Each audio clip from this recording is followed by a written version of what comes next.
Hybridity means the mixture of origin, and this happens to countries in Asia, as there was a mix of cultures and lifestyles due to the open trade that occurs along Singapore River. Chinatown, located at the southwest of Singapore River, is itself a mix of culture and lifestyle. Although it started as a Chinese kampong in 1822 due to Raffles town plan.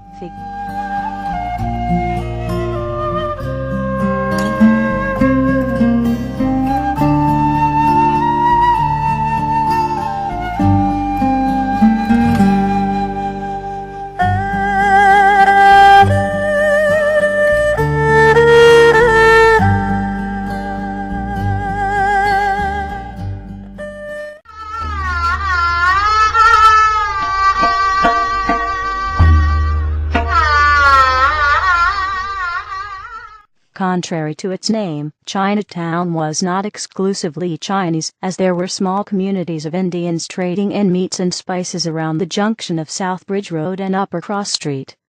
The South Indian Muslims, known as Chulia Muslims, from the Coromandel Coast in India settled down in Singapore from the early 19th century onwards. As women began traveling from India to Singapore only from the 1860s onwards, many South Indian Muslims who arrived here prior to the 1860s married local Malay women. Their offspring made up for a new race of people known as Jawi Peranakan.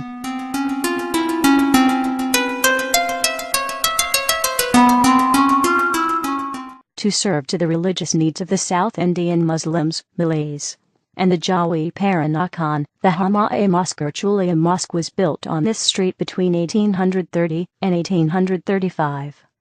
Eventually, this street came to be known as Mosque Street due to the presence of the mosque there.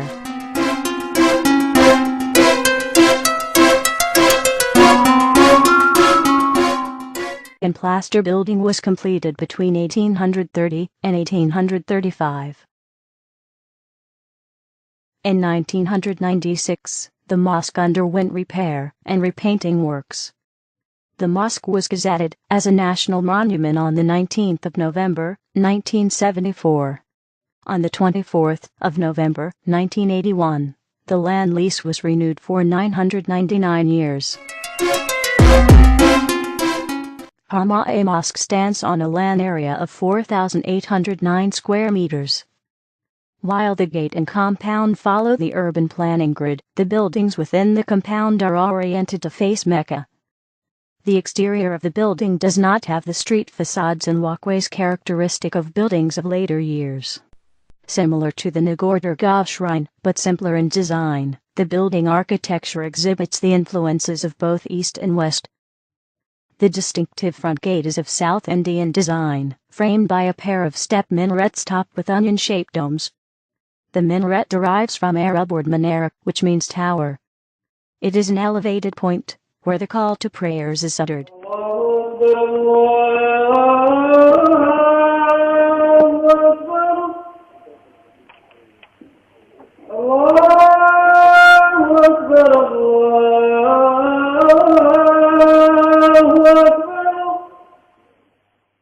Above the gate and between the minarets is a decorative miniature palace facade of 4 levels. The entrance foyer greets with an arched frame filled with decorations of floral patterns and written in 3 languages, English, Arabic and Indian. The entrance foyer then leads into the ancillary prayer hall which supplements the main prayer hall. These 2 halls are of neoclassical style typical of George Drumgoole Coleman. It is used for special occasions like public gathering, social activities, classes, and public lecturers. The ancillary hall features rows of Tuscan columns, while the main prayer hall has a series of Doric columns. These simple columns moldings have the similarity to that from the Anglo-Indian. The main prayer hall is the core area where prayers are performed, be it individually or communally. It consists of the mihrab and the minbar. The mihrab is the prayer niche indicating the qiblat, which is the direction where Muslims face when performing prayers, facing the site of the Kaaba in Mecca. The minbar is a raised pulpit and a visible symbol of authority. The imam stands on this step when he delivers his sermons. The prayer halls have openings which are arched, molded and filled with finely fretted timber work of Malay origin. The glazed, grille work openings, however, are Chinese. Arches are a ubiquitous feature of mosques, and are never merely decorative.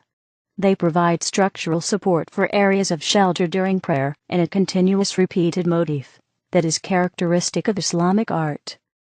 The windows have fan lights above them, which used to be an important architectural device that allowed maximum ventilation in the days before ceiling fans or air conditioning.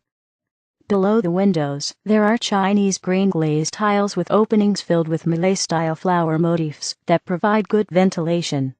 The courtyard is located at the left side of the prayer halls, and it consists of the ablution area, where the people congregates and purify some parts of their body with water. Other features of the mosque includes the madrasah, where children attend religious classes to learn about the Islamic tradition, the shrine, where the dead body of the religious teacher was buried, and a small garden, which separates the shrines from the rest of the compound.